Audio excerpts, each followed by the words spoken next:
Welcome to The Profitable Web Designer, a podcast for web designers who want to work less and make more money.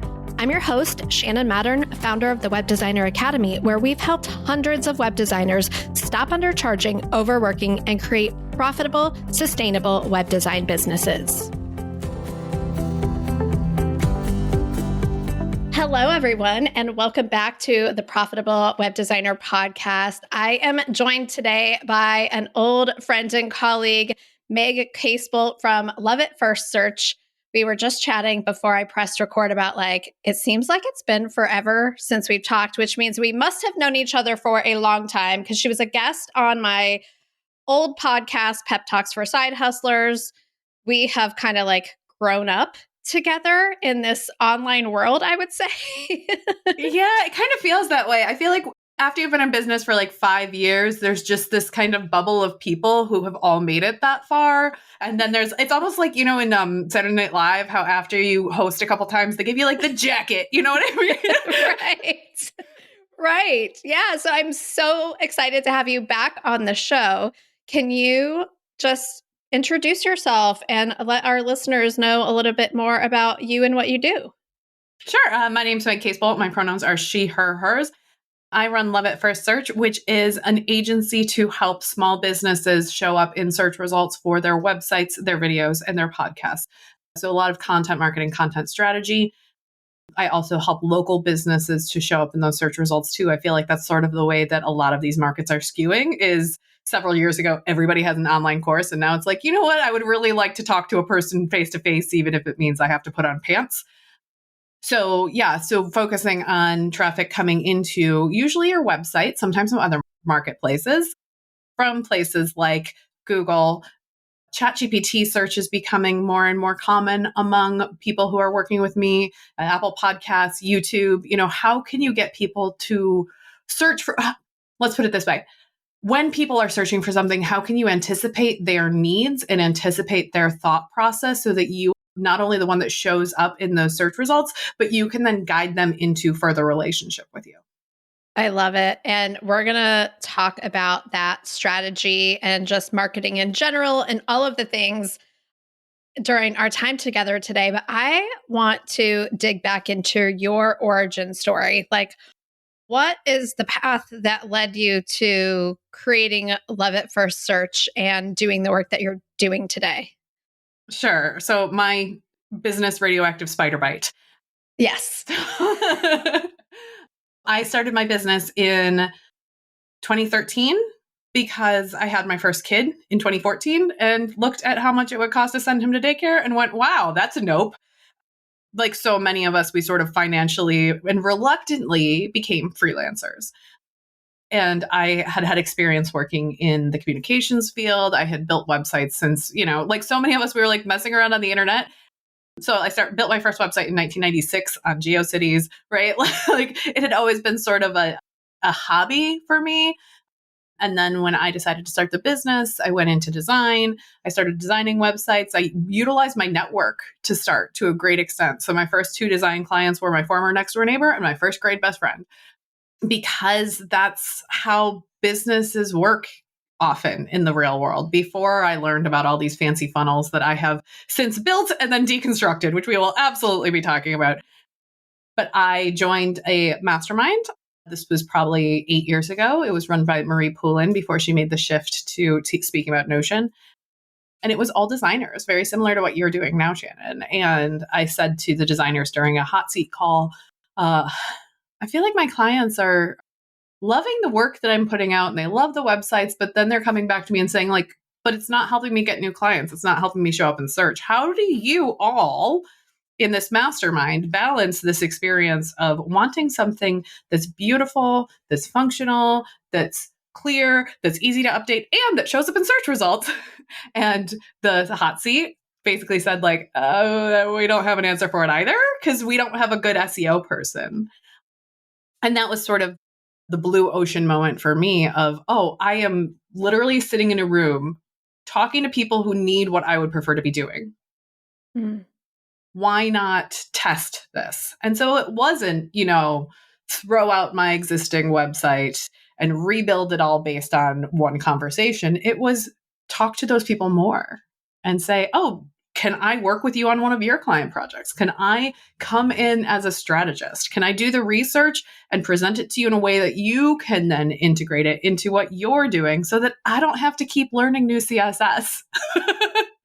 I love that. And there's like that, I don't know if juxtaposition is the right word, but it's like you are getting clients not using the strategies that you're helping your clients with for their clients. And I think that this is what I was talking about. I just hosted a Get Your Next Client challenge. We were chatting about this before I hit record, that there is a cognitive dissonance that web designers have when they're like, I build sites for my clients that are supposed to help my clients be found in search, get high volumes of traffic, all of these things, just depending on the business type, obviously. And I feel like that's how I have to market my own web design business. And because that feels so like daunting, or the market is saturated, or all of these things that we tell ourselves, we feel kind of fraudy. It's like, oh, well, I'm not doing it for myself. And if it's not working for me and I'm not doing it for myself, then how can I say I can do it for my clients? And then it becomes this like catch 22. So I'd love to talk to you more about that. Yeah. Yes. We feel like we have to walk the walk to talk the talk. And I don't think that that's necessarily the case, right? Like I can point to my client testimonials and my client case studies and say, month over month, I helped my clients achieve this level of success and achieve this increase in their traffic. And more so for my clients, this increase in their inquiries based on the website changes that I'm recommending that aren't always necessarily related to their search, but it's related to their search experience. But I don't do that for myself. That's not where my clients come from, because the people who do SEO at the highest level are software companies who have content marketing teams with wildly millions of dollars, 7-figure budgets to spend on content marketing. And the industry is changing so quickly that if I wanted to compete in SEO for SEO, I would have an entirely different business model, because I would have to build a media company. But I can also specialize down and say, I work with coaches, I work with photographers, I work with interior designers, I work with web designers. There are specific industries that I know intimately well. I work with agencies a lot of the time. So I'm not even the one at the forefront of the conversation. And for me to do that, I can then get those people incredible results, but I don't have to be the one building my own YouTube channel. I don't have to be the one constantly blogging to prove to my clients that I know how to blog. I can point to my client results and say, look, this speaks for itself, without needing to build a 7-figure media company to teach people how to do it when I'm not teaching them how to do it. My role is to do it for them, so that way they don't have to learn how to do it. So I'm not an educator. I tried that. I like it. I'd rather be a mentor than an educator. So let me not create an educational platform. I love that so much, and like, it's interesting. It's like you were talking, like, I got my clients from referrals, from people I know, from this group that I was in, from talking to people, and not by trying to be found. And so web designers are the ones listening to this podcast. This is who we're for. And for your specific business, relationships are everything. For your clients, traffic marketing could be everything, or local SEO could be everything. It just depends on the client. But for you, you don't need a high volume of traffic to get clients. You need trust. You need trust more than you need traffic. Yes, 100%. And I think you told me several years ago, you and I were having this conversation while I was doing your SEO strategy. And I said to you, Shannon, I was like, why are you doing this right now? And you said, because my people are searching, not scrolling. Yes. Right? So what I need is trust from people who have made that recognition. Yep. And I don't need to have the big, these people are getting 1 million hits a month and I'm going to get them to 1.1 or 1.2. I work with service providers to a great extent who have already gone through that revelation of, I need to be found in search by the right people at the right time when they're ready to buy from me, which is such a specific awareness that I don't need to show up in search results for like, well, what is SEO? No, I don't want you yet. You're not ready for me yet. My brain is wasted on you right now. Once you figure out these 10 things, or if you want to jump past those 10 things, and I'll just boss you around. I'll just tell you what to do. You don't have to learn all that stuff. I'll just tell you what to do. If somebody introduces me, which is often, I have one client and then they talk to somebody else and then that person sends me 6 clients and then one of those people talks to their neighbor and then suddenly so I have these little pockets of, for a while, I was half travel agents because one travel agent just kept sending me people in her mastermind. For a while, I had 6 of the 10 people who show up if you Google business coach for interior designers, not the interior designers, the interior design business coaches. And I would get on a call with them and be like, just so you know, full disclosure, here are the 5 other people that you're competing against that I have already done the work for. And here's how I'm going to present you differently, right? So you hit these niche pockets. Sometimes it's like, now all of a sudden I have a bunch of clients in Charlotte, North Carolina, because there's a business coach in Charlotte, North Carolina who loves me, right? Like these pockets happen naturally and organically from referrals.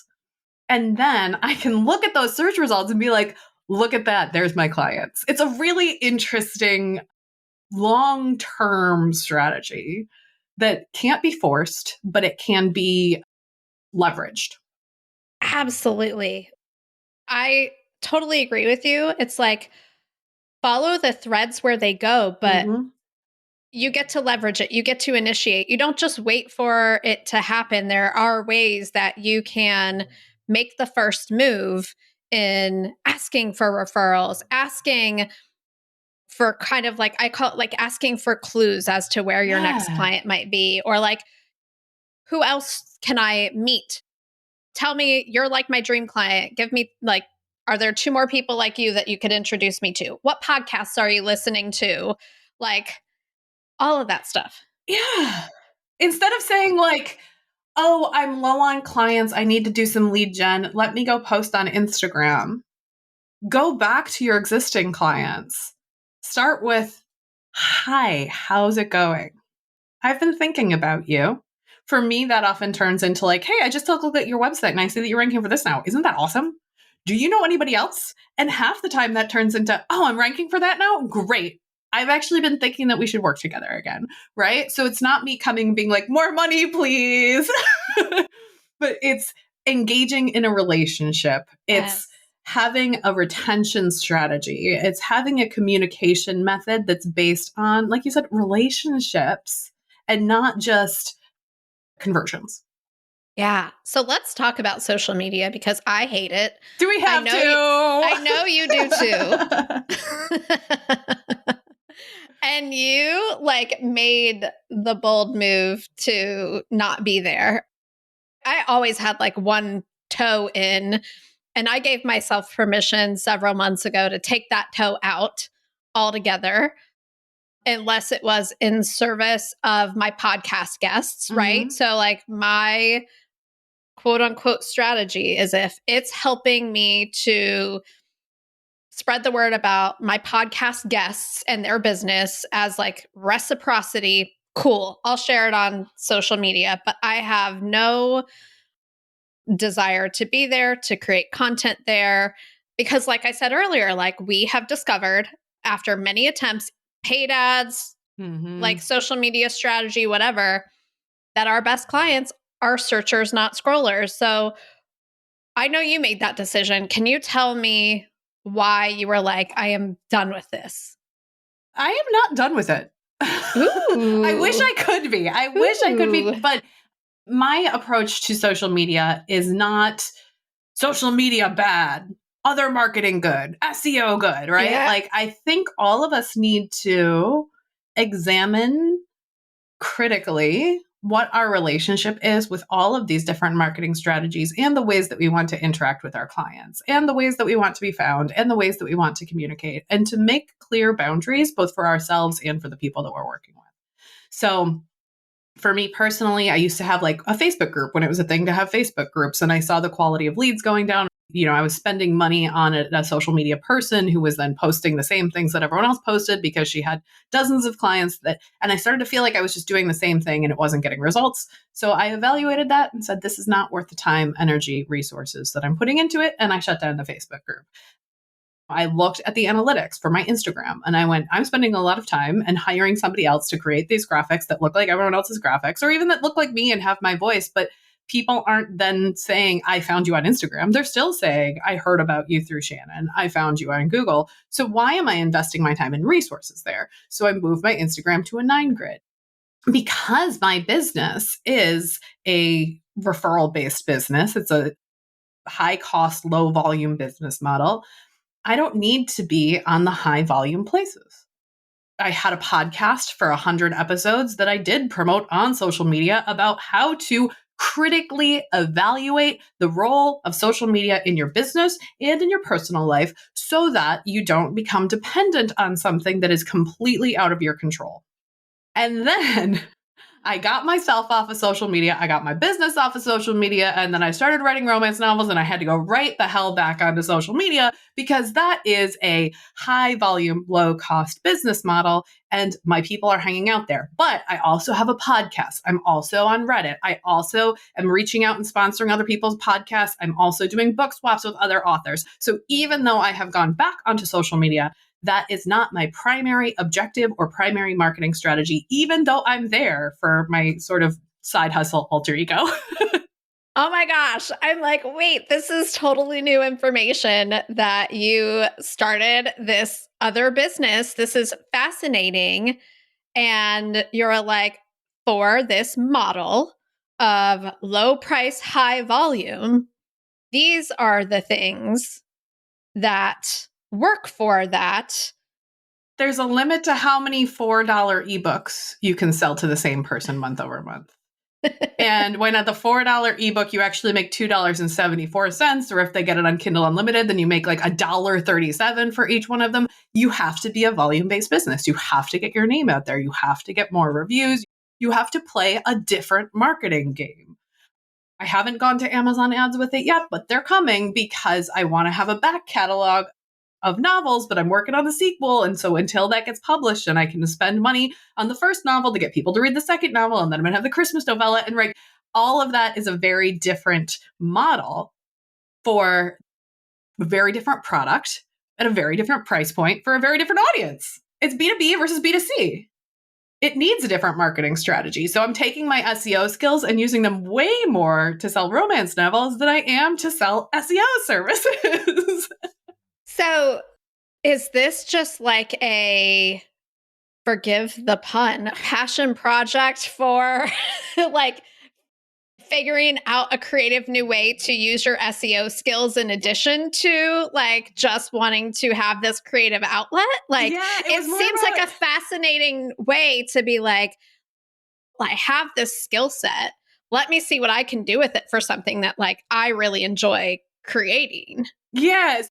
I think the way that you said it is reverse of the way that it happened, but it is sort of the answer that we came to, which is I started writing the romance novel during the pandemic as a creative outlet because, self-care, right? Yeah. I started reading more. I started spending less time on a screen because it wasn't good for me. It didn't feel good. I spent less time scrolling social media. I spent less time watching mindless Netflix, and I started reading more romance novels because romance novels are like cotton candy for your brain. They're so happy. You know they're going to end right. It was exactly what I needed at that time in my life. And then I started dreaming romance novels, and then I was like, okay, I guess I should write this down. And then 2 years and 100,000 words later, I released my debut novel last year. So it wasn't an intentional, today I'm going to write the great American novel. The creative outlet came first, and then the side hustle became the creative outlet, and then that became the marketing for the creative outlet. So it's almost like writing the novel is a completely different skill set. No, it is. Writing the novel is a completely different skill set than marketing and selling the novel. But I have this complementary skill set of not only being able to write the novel, but also being able to know how to, I self-published a business book, so I knew how to self-publish it. So I didn't feel like I had to go out and query and go to the editor and get all the, I know what my creative vision is for it. So I can go Google to find out who I should hire as my editor, and network to find out who I should hire as my cover illustrator. And so using these skill sets. And I think a lot of us sort of put ourselves into these boxes of, well, I'm a web designer and that's all I can do. But the marketing skills that you're learning can be applicable to anything else that you want to put it to practice for. So I want to switch gears and ask you about the deconstructed funnels that you mentioned when we were chatting at the beginning. Tell me more about like the complicated funnels and then the deconstruction and like what led to all of that and where things stand now. So I've always been a huge proponent of listening to what your people are telling you and what they're not telling you. And so I started my business in 2013, primarily as a service provider. I had people come to me and say, we want to learn SEO. Can you teach us? So I created a course. I ran through the course live several times because that was what they asked for. And then I started creating low-cost, self-paced courses because that was what was selling in my market at the time. And then the pandemic happened and people came and said, hi, can you create a membership for us? We want more accountability. We want more live calls. So I did that, right? So like a lot of the ways that my business has changed and evolved is not, I think today I'm going to get some more monthly recurring revenue. It's been people are asking me for something that I can provide for them, and I'm going to respond to that request. And so because I was working in this space of self-paced courses and low-cost recurring membership and teaching people instead of doing it for them, I built out the big 7 email welcome sequence that has the automated segmentation and the quiz that guides you to at what stage of business are you and which is the best fit for you. And then you have the segmented automations that say, well, if you buy it in the next 7 days, then you get 50% off because the first, right? Like I had all of it. I still have it all set up in the back end of my active campaign, even though I'm planning to move off active campaign because their price hikes and blah, blah, blah. I still have all of it, but it stopped working. So I went, should I? Well, maybe I'll reverse. It stopped selling on on autopilot. It stopped selling through the automation. I started seeing that I needed to do more sales calls. And then once I started doing more sales calls, the reaction that I got from people was, I don't want to learn this. If I'm going to learn something, I want it to be botany. If I'm going to learn something that like I want to do something, I don't want to waste my time, which is what it is, and which is what it feels like. I don't want to waste my time learning something that I can just pay you to do for me, right? And there was this big market shift, probably 2022-ish, where people just went, I cannot do one more self-paced anything. I'm so tired of sitting at my computer. I don't want to learn anything else. I don't want another self-paced course. Just tell me what to do. And once I saw that market fluctuation, I shifted back to doing more done with you. So most of my delivery is not let me give you some sort of automated course. And it's not let me take over your website and do it for you. It's let me give you a strategy that you or your team can implement, but I will do all of the research for you. And once I made that shift into selling strategy instead of selling services, I didn't need all of those segmentations and optimizations because the strategy can change based on who I'm talking to. I don't need the tool to segment for me. I need to get on sales calls. So I started pulling out and turning off all these segmentations and automations and just having my call to action for most of my emails be, do you want me to audit your website? And that way I can have a one-to-one conversation with you. Do you want to hop on a group hot seat call with me? Do you want a free discovery call? Right? Like it came back to me and my time, which all of the email marketing that I had done took me out of it, but it also took me out of it. I lost those connection points with my clients. And so as I started saying, okay, well, I no longer offer these self-paced, like people can still buy the self-paced courses on my website. I don't think I've sold one in 2 years. Because nobody wants them. Okay. They sold at the time. They served their purpose. I give them away to specific summit events in case people do want them. Sure, they're still an asset in my business, but I'm not spending my time selling them. So why am I investing my resources in an automated strategy for something that people don't want? Yeah. I would rather just have a conversation. Yeah. No, I have noticed that shift too. And my model is, I wouldn't say high volume, but I'd say it's like mid volume. Mm-hmm. So we run a group coaching program, still Web Designer Academy group coaching program. We have a higher level group coaching program. We just launched a lower level membership. And so what I noticed is those funnels where I wrote them and I was there, I did it all, but I'm not there. Mm-hmm. They do not connect well with people as Mm-hmm. something when I'm there live. Yeah. Like when I'm there live with the ability to have a conversation with you, whether it's in a group setting or whatever it is, I think people are craving that connection with a real person, that Yep. relationship. There is so much content, and we could talk about, like you said, with AI and ChatGPT and all of this, there's so much content. What's missing is connection. Like that's an opportunity to show up more and create those relationships and connections, even if they are on the other side of a screen.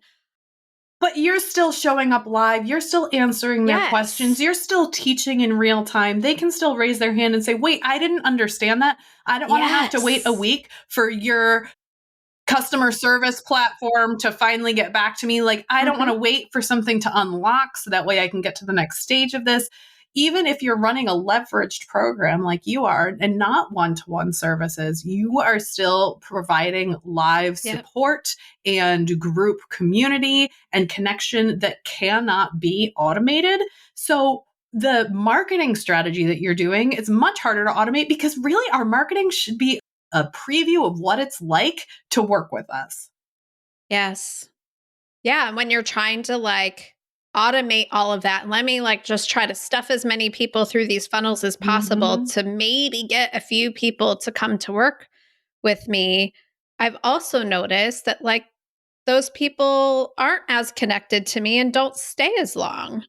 They don't it's much harder to retain, it's much harder to convert, your cost per lead is gonna go up, and then you're Yeah. also gonna have all these people who have, like, joined your email list and left because they didn't feel connected to you, and then maybe sometime in the future, somebody says, "Oh, don't you want Shannon's program?" It's like, "Oh, I think I saw looked into that, and it didn't seem like a good fit for me," right? So, I don't wanna say, like, these leveraged or large scale automations are detrimental to our businesses, but they aren't giving a full preview of what it would be like to work with you as a service provider.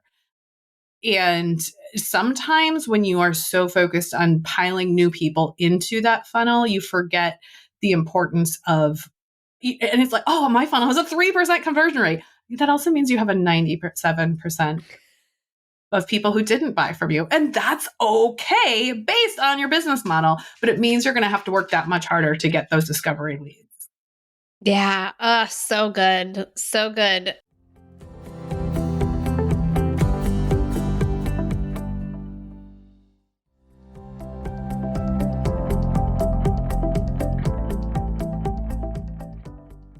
With the work that you're doing with your clients now, you've said it's about being found on these different platforms, on Google, in Chat GPT, which is one that I didn't even think of. You know, how many questions are we asking Chat GPT to compile lists for us and things like that? Podcast, all of those things.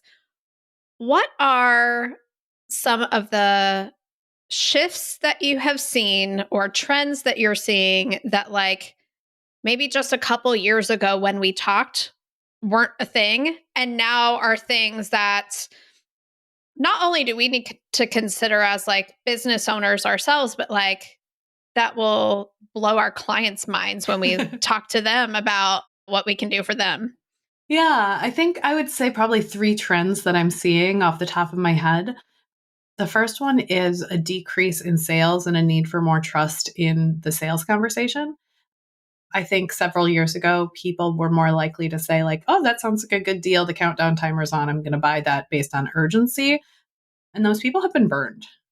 And it takes more time, and the economy is in a worse place, that people don't have as much disposable income, even within their businesses, to invest. And so they have to be more discerning. And so it's up to us as marketers to not only explain to people what we can do for them, but also make sure that it's the right choice for them and not just take money from anyone who wants to give us money, because we don't want to be the ones burning those future leads. And I will regularly say to people, like, you're not ready to work with me yet. Here are other people that I want you to talk to. And that's where my referrals to web designers come into play, where I'm like, okay, first, before you hire me, I need you to go through and do this on your website, right? Or before you hire me, I need you to do some copy editing. That brings me to another trend that I'm seeing, which is the importance of bringing your own voice and your own specialty into the ways that you talk about your business. With the way that people are using ChatGPT and Gemini and Claude and Jarvis and all these generative AI tools based on large language models to write their content for them, they all sound the same. Yes. Right? And that is the way that the large language models are built. That is a feature, not a bug. You are using other people's content to train AI to write the way that other people write. And therefore, if you use too much AI to write your content, you sound the same as other people because that's how AI works. It's a process called language homogeny. I just learned this because I interviewed an AI specialist on my podcast. And so I'm happy to introduce you in case you want to talk to her. But that idea of language homogeny, that pretty soon all of us are going to start to sound the same because we're all using this. Even if you're like, oh, but I trained my GPT. Okay, it's still based on those same large scale language models. You're just doing a better job of saying, here's my voice, here's my outcomes, here's my this, here's my that. But if you want to stand out, you either have to get more specific or you have to find ways to speak differently than other people. And a lot of that comes down to both specialization and thought leadership. Being able to say things that other people may not know or may not want to hear. So I did an entire 100-run podcast on making that decision on whether or not to leave social media or become less dependent on social media, which was not the popular topic to talk about. And then now I've started a podcast about how to be more human in your marketing, where we're talking about these pieces of how to use generative AI in a way that it's supportive, but also you can still sound like yourself, right? And those are not topics that are directly relevant to, oh, hire me for SEO. But I want to be known within the marketplace for something that isn't just, here's how to do your keyword research and here's the best tools. Those are still important parts of my overall marketing, but they're not the most important thing because now I'm having these conversations with people about, oh, SEO is dead. I think that's the third trend that came to mind when you asked this question, which is zero-click search results. More and more people are going to Google, they're seeing the summary at the top of it, or they're going to ChatGPT, they're getting that information, and they're not clicking. There's more information available to you without needing to click through to a website. And so there's this kind of marketing strategy, especially among people who aren't as familiar with search marketing, that are saying like SEO is dead. People are seeing huge drops in their traffic because people aren't clicking anymore. And all of that is true. However, people are still searching. But their behavior and the ways that they're interacting with those search results is changing. So I could go to Google or I could go to ChatGPT and I could say, I'm a web designer. What podcast should I be listening to?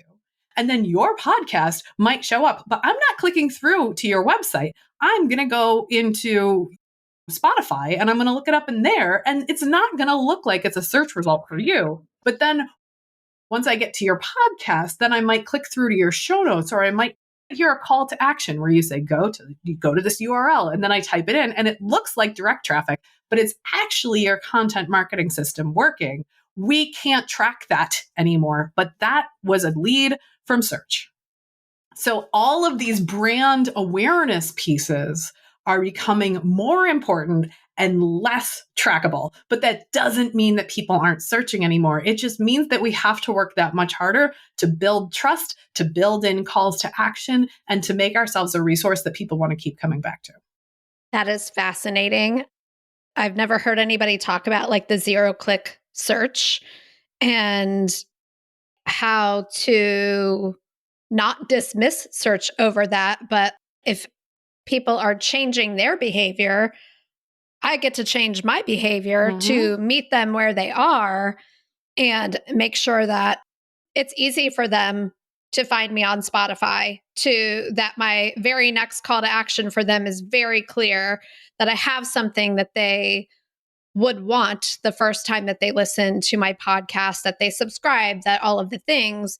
So it sounds like it's like the customer journey has always been important. But now that we can't always connect all of the dots with all of the data, really going through and making sure all of those stepping stones are clear, they're not covered up with leaves and dirt, that they're like you know exactly that it's there, that it's going to lead you to the next step. And yeah, so that's so fascinating, because I'm sure we all search for things all day, All the every day. time. We don't even All the pay time. attention to the fact that we're doing it. And you're not clicking through. Yeah, no. And I think also there's been this shift that, like, it used to be that when somebody would search for, and we're talking about customer journey now, if people were searching for terms that were unaware or problem aware, the first thing that they would do is click through on that first search results. Now they're reading the summaries. Now they're getting that information, and the people also ask. They're not leaving the page. So those early stage searches of people looking for, like, what is WordPress? They're going to get a summary on the page. Yeah. And you know what? If you're a service provider, you don't want those people anyway, right? No. Like, I don't want people who are going to be so unaware and tight on their budgets and risk averse that they're going to be a pain in my ass as a client. I don't want those people. So the way that I describe it, Shannon, I think you'll appreciate this, is like, when you think about the Wizard of Oz, Dorothy, like, comes down on the tornado. She lands right there in Oz. She looks around. She's like, where the hell am I? And then Glinda pops up and she's like, you killed my sister. Cool. You know, like, and Glinda is not the one that we want to be. We do not want to be Glinda as much as her dress is the prettiest, right? Like, I don't want people who don't know where they are. I don't want people who have no idea what's happening. I want to be the cowardly lion. I want to be the one where she's already on that yellow brick road. She already knows where she's going. She picks me up last. I don't have to walk as far. And I still get to go to Oz, and I still get the reward, and I still get paid, and I don't have to work as hard. That's what I think we need to be doing. I don't want any of your people to show up for, like, what is web design, but I do want them to show up in a search result for, like, best web designers for interior designers in Charlotte, North Carolina. Boom. Yes. Those are the people who are going to buy from you. So stop trying to be found by the Dorothy who just landed in Oz, because she's not going to be a good client anyway. Oh my gosh. I love that so much, to think about, like, yeah, who do I not want? And let's skip over that and pick somebody up farther down the road who's way more clear on where they're going, even if they're not entirely sure what's there for them when they get there. Yeah. And I get so many people who come to me and they're like, but there's no search volume in that. And I'm like, there is. If it's showing up anywhere, there are people searching for it, even if it's 50 people a month, 100 people a month, but maybe they're not looking for web designer for interior designers. They're looking for interior design web designer, and that's another 120. And they're looking for websites for interior designers, and that's another 240, right? Like, so sometimes these numbers don't show the full picture of anything, but if we can be more clear about the intent of who are the people that we want to attract, what are the problems we can solve for them, how would they phrase those problems, what solutions do they think that they want, then you can engage in a conversation that doesn't require you to do nearly as much heavy lifting in your sales cycle. It's probably going to convert faster. Those people might have bigger budgets or be more likely to invest with you because you are so clearly the solution that they're looking for. Do you know what I was thinking about while you were saying that? Like, it still blows my mind that there are things that I search for that I cannot find in 2025. That I'm like, I'm searching for this. I'm trying 17 different ways to say it, and I'm getting nowhere. Like, can someone please just do a better job with their SEO so I could find them and not have to, like, dig so hard? Like, there's still so much opportunity out there, that to think about the fact that you're searching for something and you can't find it is mind-boggling. Yeah. So search is not dead. Or that people are searching for what you do and they're not finding you because you're not clear about what it is that you do and who you do it Yes. for. That's absolutely the case. Yeah. So much opportunity out there. I just signed a client. She and I start tomorrow where she will keep this clean. She works in the adult toy space, right? And she gets outreach from SEO people every single day in her inbox where it's like, I can double your traffic. I can get you found on all these places. And they also throw in social media, which you cannot do for adult toy shops, but we'll not talk about purity culture in this conversation. But she sought me out. Even though she has a wait list of a constant input in her inbox saying, I'll do your SEO for you, she came and she found me and she had a conversation with me because she went and searched for like a woman-led SEO company. And then she scrolled down to the bottom of my page and she looked at my inclusivity statement and she saw the way that I talk about not just search, but like this journey of romance, right? That we have with our clients, the relationships that we're building with their clients. And she was like, she's the one I want. So even though she had tons of people who were actively outreaching to her, she didn't know me, but she went to find somebody like me because she knew what values I had. And that was clear on my website in a way that if I'd asked generative AI to be like, write a website for an SEO company, none of that would have made it on. So knowing that. Those are some really weird keywords too. Well, no, it's fascinating because of course those random emails, cold emails that landed in her inbox got no traction. There's no trust. There's no, I get all kinds of pitches. I'll say that loosely because I do believe there is a way to meet new people who are strangers to you in a way that does not feel like the things that I get in my inbox most of the time. But sometimes I get some good stuff in my inbox and I'm like, this person's cool. Yes, to whatever they're asking. This person did their research. This person listened to my podcast. This person is a human and did not like spam, like do a mail merge and email this to me like through Gmail or something. Like it's obvious when that is a thing. Yeah. It's like, so it's so clear why that doesn't work. No trust was built, like no intention of a connection, just spam. But what it did do is get her thinking like, oh, hey, maybe I need an SEO person. And it like led her down the path to you, which I love. I love that. How can our listeners bring what you do on your site, like their personality, all of that, that like really connected them with their ideal clients, even if they haven't landed on a niche, like how can they bring that through on their site? Well, I think to be clear, I don't think that everyone needs to have that niche. I don't think you need to say, well, I will only do it for this population, or I will. Good. I think sometimes we need a specialty is the way that I like to say it, which could be considered like the same thing if you look them up in a thesaurus. But I like to think of it as I specialize in websites that have portfolios for creatives, right? So it doesn't have to be only artists or only designers or only this, but like, what is it that you do best? Or who is it that you do it for? Or what software do you use to do it? You know, I love Show It. Okay, then talk about Show It on your website and explain why people should choose that instead of something else.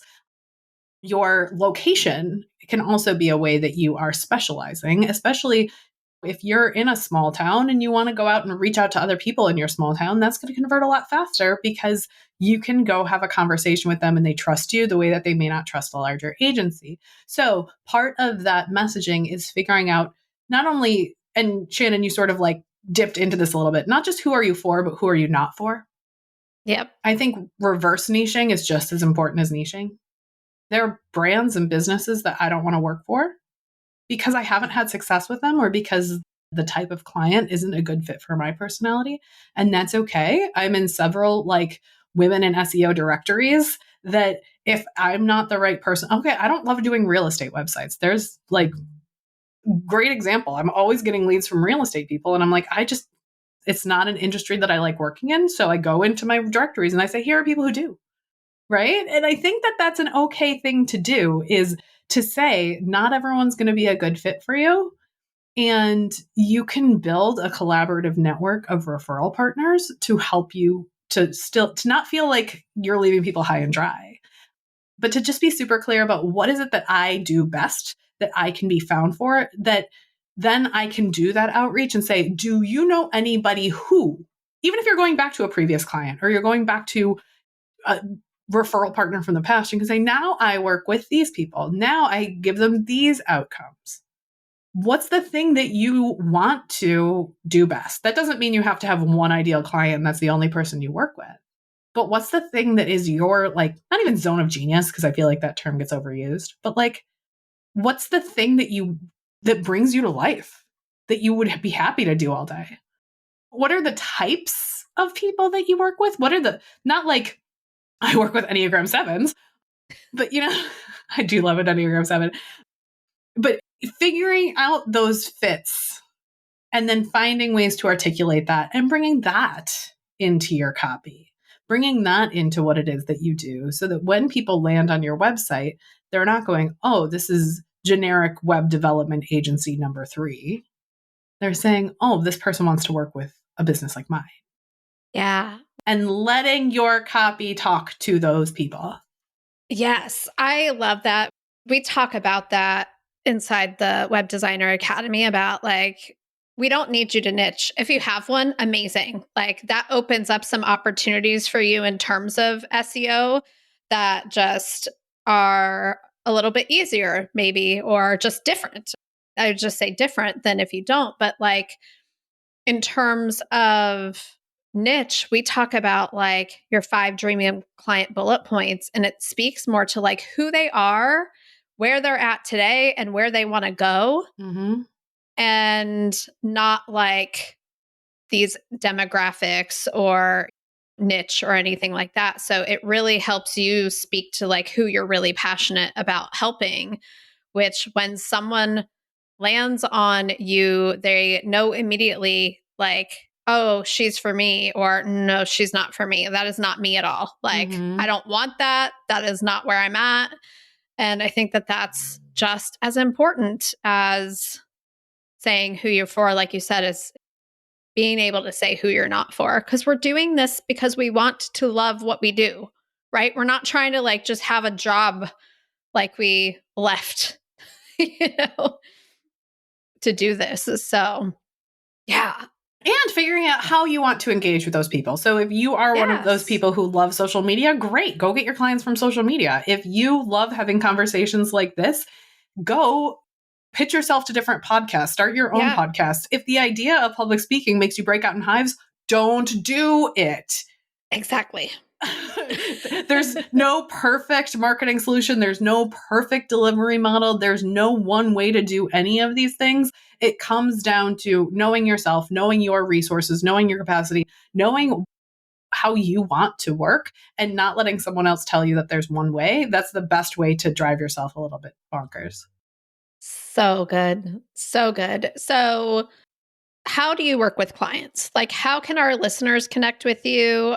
Do you work directly with web designers on client projects? Do you work with their clients? Like, for those of our listeners out there who are like, I don't do SEO myself, but I want to be able to confidently talk to my clients about this and tell them like what's next after I build a great website for them. Like, how do you work with people?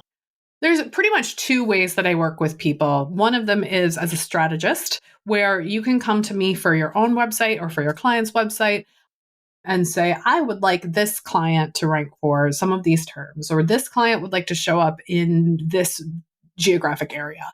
And then I can give you a customized plan that is like, okay, if you're working with in this place, here's what I want you to do on your Google business profile. Here are the citations I want you to create. Here's how I want you to structure the page. Here's the blog posts I want you to write. Here's the language I want you to use, right? Like I can create that plan for you and hand it over to you as a web designer, and then you can go implement it. So it's still you. You're still the one working with the client. You're still the one who gets the credit. You want to come on a call with the client and bring them? Great. Like I'm flexible about who I'm talking to, but if you don't want to learn how to do the SEO and you still want to get the results and you want to learn through practical application, that's a really good way to bring me in as a strategist. And I'll hold your hand and explain everything to you because I want you to get results, because I want you to come bring all of your clients back to me, right? I want you to be a better SEO implementer and then start to learn this stuff. And then maybe you won't need me as much, and that's okay, right? The other option is I do have a leveraged program. I have a group coaching program where you can come to live trainings with me. You can come to live Q&As. You can submit things for me to do one-to-one feedback on your work, your client's work, whatever that is. I do 2 submissions a month for people in the program, and they can learn how to do this with guided support, not self-paced trainings, because those don't work for me. And I've worked with a lot of people they don't work for. If you love self-paced training, great. Like Google has a million of them. There's tons of SEO people who are willing to teach you that. But if you want somebody to say, based on this experience that you're having and the experience you want people to have, here are my recommendations.